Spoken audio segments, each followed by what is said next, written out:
تعالیٰ عنہ حضرت سیدنا ابوبکر صدیق رضی اللہ تعالیٰ عنہ کو یہ مقام تب ملا جب وہ میرے کریم نبی کے قدموں پہ حضرت سیدنا عمر فاروق رضی اللہ تعالیٰ عنہ کو یہ شان تب ملی، یہ مقام تب ملا، یہ عزت تب ملی جب وہ میرے کریم نبی کے قدموں پہ آئے۔ ہاں یہ وہی عمر ہے جس کو باپ نے 5 اونٹ دیے، کہا بیٹا ان کو لائن پہ کھڑا ہے۔ سیدنا عمر فاروق رضی اللہ تعالیٰ عنہ کے اسلام لانے سے پہلے کی کہانی سنا رہا ہوں۔ ابھی آپ نے کلمہ نہیں پڑھا تھا، اسلام نہیں لائے، ماشاءاللہ پڑھے لکھے لوگ میرے سامنے بیٹھے ہیں، تو میں دوسروں کی طرح کا کوئی خطیب نہیں ہوں کہ میں کانوں پہ ہاتھ رکھوں گا اور جانے دوں گا۔ میں نے تو پہلے بھی کہا کہ میں بے سرہ سا مولوی ہوں اور میں یہاں تمہارا وقت ضائع نہیں کروں گا۔ اگر آپ دل کے کانوں سے سنیں گے تو انشاءاللہ میں دعا دے کے جاؤں گا انشاءاللہ۔ اللہ اکبر۔ قبلہ سیدنا عمر فاروق رضی اللہ تعالیٰ عنہ کے اسلام لانے سے پہلے کی کہانی یہ تھی، آپ کی حالت یہ تھی، آپ میں ہمت یہ تھی کہ ایک دن آپ کے ابو جی نے آپ کو 5 اونٹ دیے، کہا بیٹا ان کو لائن پہ کھڑا کرو۔ کتنے دیے؟ 5 اونٹ دیے، کہا بیٹا ان اونٹوں کو لائن پہ کھڑا کرو۔ حضرت سیدنا عمر فاروق رضی اللہ تعالیٰ عنہ کی اس وقت اس دور میں آپ کی حالت یہ تھی کہ آپ آگے والا اونٹ لائن پہ کھڑا کرتے، پیچھے والا اونٹ ٹیڑھا ہو جاتا، پیچھے والا اونٹ لائن پہ کھڑا کرتے، درمیان والا اونٹ ٹیڑھا ہو جاتا، درمیان والا اونٹ لائن پہ کھڑا کرتے، آگے والا اونٹ لائن سے ہٹ جاتا۔ 5 اونٹ لائن پہ کھڑا نہیں کر سکتے تھے۔ آپ کے ابو جی آپ کو مارا کرتے تھے، ڈانٹا کرتے تھے کہ تم ایک مالدار عرب کے بیٹے ہو اور 5 اونٹ لائن پہ کھڑا نہیں کر سکتے۔ پہلے تو سیدنا عمر فاروق 5 اونٹ لائن پہ کھڑا نہیں کر سکتے تھے، جب میرے کریم نبی کے قدموں پہ آئے، جب میرے کریم نبی کی خدمت میں آئے تو شرق سے لے کر غرب تک 24 لاکھ مربع میل کی شہنشاہی کی، انسانوں کو بھی ایک لائن پہ کھڑا کر دیا، حیوانوں کو بھی ایک لائن پہ کھڑا کر دیا۔ مجھے بتاؤ تو صحیح، یہ صدقہ میرے عربی لجپال کا نہیں تھا تو اور کن کا؟ اس نے کیا خوب لکھا تھا، ڈیٹھے ورد قرآن دے پھول سرے تیری شان جیاں نہیں کوئی اور ڈیٹھا، تیری شان نہ کرے مقابلہ جہڑا انہوں عاشقاں اصلی چور ڈیٹھا، اور کوئی نور اکھے کوئی پشر اکھے پیدا رات جنے ایہو شور ڈیٹھا، اللہ والے گل مکا چھوڑی تسا ہور ڈیٹھا ایسا ہور دے۔ اللہ سیدنا عمر فاروق رضی اللہ تعالی عنہ کو یہ شان ملی، یہ مقام ملا میرے کریم نبی کے قدموں کا۔ اب میں اپنے خطاب کی طرف آتا ہوں۔ میں نے کہا ہے کہ انشاءاللہ آپ لوگوں کو کچھ نصیحتیں دے کے جائیں۔ جوانوں، اگر دنیا و آخرت میں کامیاب ہونا چاہتے ہو، اگر دنیا و آخرت میں عزت چاہتے ہو تو پھر جوانوں میں تمہیں کچھ نصیحتیں دینے آیا ہوں۔ میری ان نصیحتوں کا دامن کبھی نہ چھوڑنا، تم دنیا میں بھی کامیاب رہو گے، آخرت میں بھی کامیاب رہو گے۔ آپ آئے ہیں یہاں خالی جھولی لے کے آئے ہیں، اگر خالی جھولی لے کے واپس چلے گئے تو پھر آنے کا فائدہ تو نہ ہوا ہے نا، پھر آنے کا مقصد تو نہ ہوا۔ میں ایک پروفیسر ٹائپ کا بندہ ہوں، میں قبلہ گھر سے نکلا تھا ایک ہی مقصد لے کے، ایک ہی مشن لے کے۔ وہ مشن یہ تھا، مقصد یہ تھا کہ میں نے جوانوں کی زندگیوں کو سدھارنا ہے۔ جوانوں، اگر دنیا و آخرت میں کامیاب ہونا چاہتے ہو تو بیٹے اپنی زندگی کا ایک مقصد بنا لو، اپنی زندگی کا ایک معمول بنا لو۔ وہ معمول یہ ہے جوانوں، اگر کسی کو نفع نہیں دے سکتے تو نہ دینا، کسی کو نقصان بھی نہ دے۔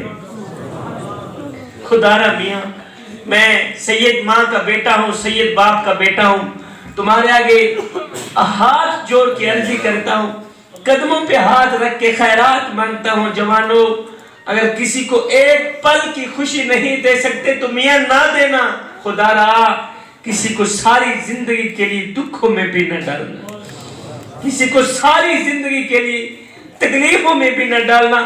آئے کسی کو دکھ دے کر، کسی کو درد دے کر، کسی کو تکلیف دے کر، کسی غریب کی آنکھوں سے آنسو بہا کر، کسی مظلوم کی آنکھوں سے آنسو بہا کر تجھے کیا لگتا ہے کہ تو ساری زندگی ایسے ہی مسکراتا رہے گا؟ نہ بندے نہ، بس وقت کے الٹنے کی دیر ہے، تیری باری بھی دور نہیں ہے، اس لیے کہ زندگی کے کسی نہ کسی موڑ پہ اپنا کیا آخر بھگتنا ہی پڑتا ہے۔ جوانوں، ذکر مصطفیٰ کی محفل میں آنے والوں، بیٹے اگر اپنے بڑے باپ کی چٹی داڑھی کا حیا نہیں کر سکتے تو میاں نہ کرنا، خدا را بڑے باپ کو بے عزت بھی نہ کرنا۔ اگر بڑے والدین کا احترام نہیں کر سکتے تو کوئی بات نہیں، نہ کرنا۔ خدا را جوانوں، بڑے والدین کو بے عزت بھی نہ کرنا، تنگ بھی نہ کرنا، ذلیل بھی نہ کرنا۔ آئے اب کس کس کا رونا رویا جائے؟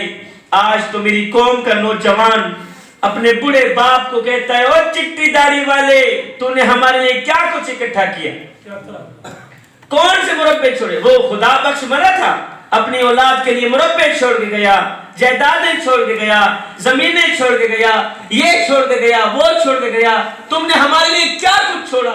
آئے آگے بڑا باپ رو کر کہتے ہیں، بیٹے جب بیٹا کہتا ہے نا اپنے بڑے باپ کو، اے تو نے ہمارے لیے کیا کچھ اکٹھا کیا؟ کون سے مربع چھوڑے؟ میں نے کہا انہوں نوجوان ہیں، وہ کم بخت ہے، تیرے بڑے باپ نے غربت میں آ کے اپنے منہ سے نوالا نکال کر تیرے منہ میں ڈالا، اپنی رگوں سے خون نکال کر تیری رگوں میں ڈالا، آئے خود کمزور ہوتا گیا، تجھے طاقتور بناتا گیا، خود بوڑھا ہو بیٹھا، تجھے جوان کر دیا۔ آج جب تو جوان ہوا، آج جب تو نے جوانی کی دہلیز پر قدم رکھا، تو آج تو باتوں باتوں پہ بڑے باپ کو ڈانٹتا ہے، ڈانٹ کے کہتا ہے، اور تم نے ہمارے لیے کیا کچھ اکٹھا کیا؟ تو آگے بڑے والدین، غربت کے مارے والدین رو کر کہتے ہیں، او بیٹے اسا کیا ہے، کیا اوقات سبھی سب کول ہے، کیا تیرو کیا دیسوں، اسا رول ملنگ، اسا آپ تو تنگ ہے، گال صفا تیرو کیا دیسوں، ایسا بکھے پیاسے لوگ ہی سے سکو نا ازما تیرو کیا دیسوں، اور سارے تا ساوی شاکر اپنے نہیں، تو آپ دسا تیرو کیا دیسوں۔ جوانوں، خدارا اگر بڑے باپ کی چٹی داڑھی کا حیا نہیں کر سکتے تو میاں نہ کرنا، بڑے باپ کو بے عزت بھی نہ کرنا، بڑے باپ کو ذلیل بھی نہ کرنا۔ جوانوں، اگر محلے میں کسی غریب ہمسائے کی مدد نہیں کر سکتے تو نہ کرنا، خدارا کسی غریب کی غربت پہ مذاق بھی نہ اڑانا، غریب کی غربت پہ مذاق نہ اڑایا کر، نہ اڑایا کر غریب کی غربت پہ مذاق، اس لیے کہ غریب ہونے میں وقت نہیں رہتا۔ میں ایک بار پھر تمہیں سونے کی تختی پہ لکھنے والا جملہ دے کے جاؤں گا، ماشاءاللہ پڑھے لکھے سمجھدار لوگ میرے سامنے بیٹھے، میں پڑھے لکھے لوگوں کے سامنے علماء کی موجودگی میں بڑے دعوے سے یہ جملہ دے کے جاؤں گا، صاحب عبادت اس مقام تک نہیں پہنچاتی جہاں غریب کی خدمت پہنچاتی۔ ہم غریب ہمسائے کے گھر روٹی دیتے ہیں، لیکن تب جب وہ مر جاتا ہے۔ آپ کے ہاں پتہ نہیں یہاں رواج ہے یا نہیں، قبلہ جس گاؤں میں میں رہتا ہوں نا، وہاں کا ایک رواج ہے کہ جب ہمارے محلے میں کوئی فوتگی ہو جاتی ہے نا، تو پھر ہم سارے محلے والے مل کر اس مرنے والے گھر پوری فیملی کے لیے کھانا پہنچاتے ہیں، پوری فیملی کے لیے روٹی پہنچاتے ہیں۔ میں نے کہا نادانو، اے مرنے والا روٹی روٹی کرتا مر گیا، اے مرنے والا 3 دن کا بھوکا تھا آخر مر گیا، اور روٹی کھلاتے تو اسی مرنے والے کو کھلاتے، آج اس کے مرنے کے بعد تمہاری دی روٹی کس کام ہے؟ آج اس کے مرنے کے بعد تمہارا دیا روٹی کا ٹکڑا کس کام کا؟ اے روٹی امیر شہر کے کتوں نے چھین لی، فاقہ غریب شہر کے بچوں میں پٹ گیا، چہرہ بتا رہا تھا کہ اسے مارا ہے بھوک نے، حاکم نے یہ لکھا کہ یہ کچھ کھا کے مر گیا۔ اللہ اکبر۔ صاحب عبادت اس مقام تک نہیں پہنچاتی جہاں غریب کی خدمت پہنچاتی۔ وہ ایک غریب فقیر تھا، وہ ایک غریب فقیر تھا، نہایت ہی فقیر، نہایت ہی غریب، اس کا ایک ہی لباس تھا وہ بھی پھٹ گیا، اب جگہ جگہ سے جسم چلک رہا تھا، اب تھکے تو نہیں بیٹھے، اب میرے خیال میں تھکے بیٹھے ہیں، آپ اس طرح خاموش ہو کے بیٹھ گئے. میں ملتان سے آیا ہوں، مجھے لگتا ہے آپ کراچی سے آئے بیٹھے ہیں. وہ ایک غریب فقیر تھا، غریب ہی غریب، اس کا دوسرا لباس نہیں تھا، اس کے پاس ایک ہی لباس تھا، وہ بھی پھٹ گیا. دراصل میں پوچھ رہا تھا، ہمارے ہاں وہاں ان سائٹ پہ جو پروگرام ہوتے ہیں نا، وہاں تو قبلہ دھمال ہوتے ہیں، دھمال. جناب خطیب خطاب کر رہا ہوتا ہے، اگر جھوم رہے ہوتے ہیں، سبحان اللہ سبحان اللہ سبحان اللہ، نعرے لگاؤ، یہ کرو وہ کرو. اور آپ لوگوں کا یہ مزاج مجھے بہت ہی اچھا لگتا ہے، بہت ہی اچھا لگا. اچھی بات ہے، کوئی اگر سنانے آیا ہے تو آپ خاموشی سے اس کی بات سنیں، ٹھیک ہے نا؟ یہ بڑی بات، جو دمال پاتے ہیں نا وہ سنتے کم ہیں. ٹھیک فرما رہے ہیں. وہ ایک غریب فقیر تھا، نہایت ہی غریب، کیونکہ اس کا ایک ہی لباس تھا، وہ بھی پھٹ گیا. اب جگہ جگہ سے جسم چھلک رہا تھا، ایک ہی لباس تھا، وہ بھی پھٹ گیا. اب یہ غریب فقیر ننگا جسم لے کر بادشاہ کے دروازے پر گیا، جہاں بادشاہ کے کتے بندھے ہوئے تھے، وہاں جا کے بیٹھ گیا. کتوں کے ساتھ بیٹھ کے بادشاہ کی طرف دیکھا، کہا بادشاہ ایک بات تو بتا. کہا جی کون سی بات؟ کہا بادشاہ اگر میں تیرے دروازے پر ابھی ابھی مر بھی جاؤں، بتا تو صحیح تو میرے ساتھ کیا سلوک کرے. بادشاہ مثال کے طور پر اگر میں تیرے دروازے پر ابھی ابھی مر بھی گیا تو بتا تو صحیح تو میرے ساتھ کیا سلوک کرے گا. بادشاہ نے کہا فقیر میاں اگر تو میرے دروازے پر ابھی ابھی مر بھی گیا تو میں یہی کچھ کروں گا، تجھے کفن دے کر دفن کر دوں گا. تجھے کفن دے کر. ذکر مصطفیٰ کی محفل میں آنے والوں، خدا را میاں اس غریب فقیر کا جو جواب ہے وہ دل کے کانوں سے سننے والا جواب ہے. جب فقیر نے کہا بادشاہ مثال کے طور پر اگر میں تیرے دروازے پر ابھی ابھی مر بھی جاؤں، مر بھی گیا، بتا تو صحیح تو میرے ساتھ کیا سلوک کرے گا. بادشاہ نے کہا فقیر میاں اگر تم میرے دروازے پر ابھی ابھی مر بھی گیا تو میں یہی کچھ کروں گا، تجھے کفن دے کر دفن کر دوں گا. میں یہی کچھ کروں گا، تجھے کفن دے کر دفن کر دوں گا، اور تجھے کفن دے کر دفن کر دوں گا. یہ سن کر غریب فقیر کی چیخ نکل گئی. غریب فقیر رو کر کہنے لگا بادشاہ میرے مرنے کے بعد جو میری مردہ لاش ڈھانپنے کے لیے مجھے کفن دو گے نا، وہ آج ہی دے دو تاکہ میں اپنی زندہ لاش کو ڈھانپ سکوں. بادشاہ میرے مرنے کے بعد تمہارا دیا کفن کس کام کا؟ میرے مرنے کے بعد تمہارا دیا لٹھے کا سوٹ کس کام کا؟ اور آج میں زندہ ہوں، مجھے کپڑوں کی ضرورت ہے، آج تو تم مجھے دیتے نہیں، اور جب میں مر جاؤں گا پھر لٹھے کا سوٹ بھی آ جائے گا، پھر چادریں بھی آ جائیں گی، پھر کفن بھی آ جائیں گے. تمہارے لیے کفن دیے کس کام کے؟ اور دینا ہے تو مجھے آج دو. خدا را آج مجھے کفن دے دو، آج ایک سوٹ کپڑوں کا دے دو، آج میرا ننگا جسم ڈھانپ لو، مرنے کے بعد چاہے کفن نہ بھی دینا. جوانوں اہم دن وہ نہیں تھا جس دن آپ اس دنیا میں آئے تھے، اہم دن تو وہ ہوگا جب تم لوگ یہ جان لوگے کہ تمہارے آنے کا مقصد کیا ہے. درخت اپنا پھل خود نہیں کھاتے، اور جویں دریا اپنا پانی خود نہیں پیتے، اس لیے کہ دوسروں کے لیے جینا ہی اصل زندگی، دوسروں کے لیے جینا ہی اصل زندگی. میں نے پوچھا تم کون ہو؟ شیعہ ہو، وہابی ہو، دیوبندی ہو، سنی ہو، کون ہو بتاؤ تو صحیح. تو اگلے کی چیخ نکل گئی، رو کر کہنے لگا شاہ جی نہ میں شیعہ ہوں، نہ میں سنی ہوں، نہ میں وہابی ہوں، فی الحال میں بھوکا ہوں، مجھے روٹی دو. خدا غریبوں کی مدد کیا کر رہے ہیں. غریبوں کی مدد کرنے والا شخص کبھی غریب نہیں ہوتا. 4 نصیحتیں ہو گئی، 5ویں نصیحت بھی سماعت کرنی ہے.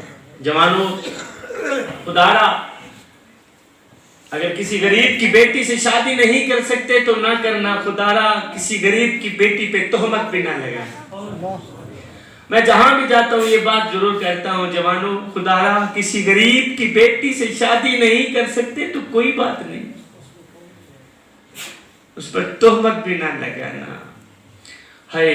آج تو اتنا غلیظ معاشرہ میرا بن گیا ہے، اتنا گندا معاشرہ بن گیا ہے، آج میری قوم کے نوجوان نے محلے میں کسی غریب کی بیٹی کو قبول ہی نہ کیا۔ جب وجہ پوچھی گئی تو وجہ تو یہی تھی کہ ان کے پاس تو جہیز ہی نہیں ہے۔ کل تک جس عورت کی قیمت اشرفیوں سے لگتی تھی، پیسوں سے لگتی تھی، آج اس کی قیمت جہیز سے لگتی ہے۔ زمانہ بدل گیا مگر انسان نہیں بدلا، انسان ویسے کا ویسے ہی رہ گئے۔ جوانوں جب تم اپنی بہن کی شادی کرتے ہو، جب تم اپنی بیٹی کی شادی کرتے ہو تو رخصتی کے وقت اپنی بیٹی کو کچھ دے کر رخصت کیوں نہیں کرتے؟ جب تم اپنی بیٹی کی شادی کرتے ہو تو اسے کچھ دے کر رخصت کیوں نہیں کرتے؟ خالی ہاتھ رخصت کیوں کر دیتے ہو؟ آپ کہہ رہے ہوں گے شاہ جی یہ آپ کیا کہہ رہے ہیں، ہم نے تو الحمدللہ اپنی بیٹی کو سب کچھ دیا ہے، ہم نے اپنی بیٹی کو سونا دیا، ہم نے اپنی بیٹی کو جائیداد دی، ہم نے اپنی بیٹی کو زمین کا ٹکڑا دیا، ہم نے اپنی بیٹی کو 4 ٹرک جہیز کے دیے، 4 ٹرک سامان کے دی۔ یہ آپ کیا کہہ رہے ہیں کہ ہم نے اپنی بیٹی کو کچھ نہیں دیا؟ میں نے کہا میاں تو نے اپنی بیٹی کو سب کچھ دیا، تو نے اپنی بیٹی کو 4 ٹرک جہیز کی بھی دے دی، تو نے اپنی بیٹی کو زمین کا ٹکڑا بھی دے دیا، تو نے اپنی بیٹی کو زیور بھی دے دیے، سونا بھی دے دیا، سر سے لے کر پاؤں تک سونے سے لاد دیا، تم نے اپنی بیٹی کو سب کچھ دیا۔ یہ بتاؤ تم نے اپنی بیٹی کو اللہ کا پیار بھی دیا ہے یا نہیں دیا؟ اور سید کو اتنا تو بتا دو، کیا تم نے اپنی بیٹی کو مدینے والے کا عشق بھی دیا ہے یا نہیں دیا؟ اچھا اخلاق بھی دیا ہے یا نہیں دیا؟ تم نے اپنی بیٹی کو زمین کا ٹکڑا بھی دے دیا، تو نے اپنی بیٹی کو جہیز بھی دے دیا، تو نے اپنی بیٹی کو سونا بھی دے دیا، تم نے اپنی بیٹی کو سب کچھ دیا، مگر سنو اگر تم نے اپنی بیٹی کو مدینے والے کا پیار نہیں دیا تو کچھ بھی نہیں دیا۔ اگر تم نے اپنی بیٹی کو مدینے والے کا عشق نہیں دیا تو کچھ بھی نہیں دیا۔ اگر تم نے اپنی بیٹی کو اللہ کا خوف نہیں دیا، اچھا اخلاق نہیں دیا تو کچھ بھی نہیں دیا۔ اللہ اکبر۔ جو بیٹی 20 سال تمہارے کپڑے دھوتی رہی، 20 سال تمہاری خدمت میں لگی رہی، 20 سال تمہارے جوتے صاف کرتی رہی، آج وہ بیٹی خالی ہاتھ رخصت جا رہی ہے۔ کس طرح کا ظالم باپ نکلا ہے تو کہ تو اپنی بیٹی کو اخلاق جیسا زیور بھی نہ پہنا سکا۔ اللہ ہائے کاش کہ تو اپنی بیٹی کو اللہ کا پیار دے دیتا، کاش کہ تو اپنی بیٹی کو خدا کا خوف دے دیتا، تو جب تیری بیٹی پہ کوئی برا وقت آتا تو تیری بیٹی تیرا سر کھانے تیرے گھر نہ آتی بلکہ اپنے گھر میں مصلی بچھاتی، اپنے دکھڑے مالک کو سناتی، اپنی فریاد مدینے کے تاجدار کو سناتی۔ آج ایک اور بھی ٹرینڈ بن گیا ہے، اکیلا ہر بندہ کہتا ہے، پتہ نہیں یہاں کے لوگ نہ کہتے ہوں، جہاں میں رہتا ہوں وہاں کے لوگ کہتے ہیں جی میرا جو داماد بننے والا ہے نا وہ ڈاکٹر ہے، میرا جو داماد بننے والا ہے وہ انجینئر ہے۔ یہاں کی بات نہیں کروں گا، ہو سکتا ہے کوئی ناراض ہو جائے۔ آج ہر بندہ کہتا ہے جی میرا جو داماد بننے والا ہے نا وہ ڈاکٹر ہے، میرا جو داماد بننے والا ہے وہ انجینئر ہے، وہ ملوں کا مالک ہے، وہ فیکٹریوں کا مالک ہے۔ ماشاءاللہ سارے بہنوں بیٹیوں والے بیٹھے ہیں، میں بھی بہنوں بیٹیوں والا ہوں۔ ہم ایک بار ذرا سوچے تو صحیح نا، آج ہر بندہ کہتا ہے میرا داماد ڈاکٹر ہے، میرا ہونے والا داماد انجینئر ہے، میرا ہونے والا داماد فیکٹریوں کا مالک، وہ ملوں کا مالک، وہ پیسوں کا مالک۔ میں نے کہا میاں وہ سب کچھ ہے، وہ امیر بھی ہے، وہ زمیندار بھی ہے، وہ ڈاکٹر بھی ہے، وہ انجینئر بھی ہے، وہ سب کچھ ہے، یہ بتا کہ وہ انسان بھی ہے؟ اتنا تو بتا دو وہ انسان بھی ہے، اور کہیں حیوان تو نہیں، اس کے پاس پیسہ تو ہے، کہیں پیسے کی آڑ میں آ کر اپنی بیٹی کا ہاتھ درندے کے ہاتھ میں تو نہیں دے گے۔ خدا را جوانوں اگر کسی غریب کی بیٹی سے شادی نہیں کر سکتے تو نہ کرنا، کسی پہ تہمت بھی نہ لگانا، اور میری کہی ہوئی ان اللہ پر نصیحتوں پر عمل بھی کرتے رہنا۔ قبلہ ہم بڑے باپ کی چٹی داڑھی کا حیا کرنا چاہتے ہیں لیکن کر نہیں سکتے، بڑے باپ کی چٹی داڑھی کا، بڑے والدین کا احترام کرنا چاہتے ہیں لیکن کر نہیں سکتے، ہماری ایک مجبوری ہے۔ ہم غریبوں کی مدد کرنا بھی چاہتے ہیں لیکن کر نہیں سکتے، ہماری ایک مجبوری ہے۔ ہم ہر نیک کام کرنا چاہتے ہیں لیکن کر نہیں سکتے، ہماری ایک مجبوری ہے۔ پتہ ہے وہ مجبوری کون سی ہے؟ وہ مجبوری یہ ہے کہ ہم نے یہ جو زبردستی بہر سے شیطان کو پکڑ کر یہاں بٹھا دیا ہے نا، یہ ہمیں کچھ بھی نہیں کرنے دے۔ وہ آنا بھی نہیں چاہتا تھا، ہم نے تو زبردستی کر کے دبل غسل والا کام کر کے یہاں اسے گھسا دیا۔ اب یہ ہمیں کچھ بھی نہیں کرنے دے رہا۔ جوانوں، اگر دنیا و آخرت میں کامیاب ہونا چاہتے ہو، اگر دنیا و آخرت میں عزت چاہتے ہو، خدا را اس شیطان کو گرفتار کر لو، نہیں تو یہ تمہیں گرفتار کر لو۔ اس شیطان کو مار دو، نہیں تو یہ تمہیں مار دے گا۔ اقبال نے کیا خوب لکھا تھا کہ ایسا نہیں کہ نفس کا شیطان مر گیا، ارے شیطان تو ہے زندہ، انسان مر گیا، سجدوں پہ سر جھکانے کی فرصت نہیں رہی، مومن کی روح میں بسا مسلمان مر گیا۔ ارے مسجد تو پکی بن گئی اور شاندار بھی، کچی ہے رب سے چاہتے، ایمان مر گیا، حیرت ہے تیری قسمت پہ اے اقبال، پیدا ہوا تھا خوشنما ویران مر گیا۔ اس دنیا کی روئے زمین کے اوپر پھولوں کا بنا ایک بستر سجا ہے۔ کیا؟ پھولوں کا بنا ایک بستر سجا ہے جسے ہم قبلہ لذتوں سے بنا بستر کہتے ہیں۔ جوانوں، اس لذتوں سے، اس خواہشات سے بنے بستر کے اوپر کبھی نہ سونا۔ اگر ایک پل کے لیے بھی تمہاری آنکھ لگ گئی تو یاد رکھنا نہ دنیا کے رہو گے نہ ہی آخرت کے رہو گے۔ وہ ایک بادشاہ تھا، وہ قبلہ پھولوں کے بستر پہ سویا کرتا تھا۔ وہ پھولوں کے بستر پہ سویا کرتا تھا، بادشاہ تھا، اللہ کا نیک بندہ تھا، پھولوں کے بستر پہ سویا کرتا تھا۔ قبلہ اس کا ایک معمول تھا کہ کمرے کے اندر کئی من پھول لگائے جاتے تھے اور یہ بادشاہ پھولوں کی سیج پہ سویا کرتا تھا۔ روزانہ کئی من پھول لگائے جاتے تھے اور یہ بادشاہ پھولوں کے بستر پہ سویا کرتا تھا۔ ایک دن لونڈی جھاڑو دینے والی ملازمہ بادشاہ کے کمرے کے اندر گئی نا جھاڑو دینے کے لیے، اس نے دیکھا بادشاہ کا پھولوں کا بستر سجا ہے اور بادشاہ ہے نہیں۔ اس نے سوچا کیوں نہیں ایک پل کے لیے میں بھی پھولوں کے بستر پہ سونے کا مزہ چکھے لوں۔ کہ پھولوں کے بستر پہ سونے کا مزہ کیا ہے، پھولوں کے بستر پہ سونے کا لطف کیا ہے۔